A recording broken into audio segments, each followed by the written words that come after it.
Yollarda hərəkət intensivliyinin artması qəza ehtimalından təsirsiz ötüşmür. Bu mənada həftə sonları xüsusilə avtomagistrallarda nəqliyyat axınının sürətlənməsi sürücülərdən daha da məsuliyyətli olmağı tələb edir. Təəssüf ki, bəzən sürücülərin yola çıxarkən zəruri təhlükəsizlik qaydalarına əməl etməməsi, hərəkət zamanı məsuliyyətsiz davranması, həftə sonu ağırlıq dərəcəsi yüksək olan qəzalara səbəb olur.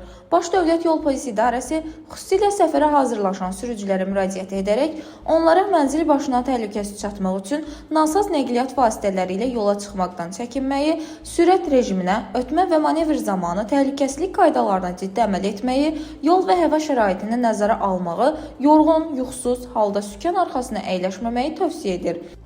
Planlaşdırdığımız səfərlərin xoş təəssüratlarla gerçəkləşməsi üçün qaydalara riayət edək. Dilbər Vəqar qızı, Bölgə TV.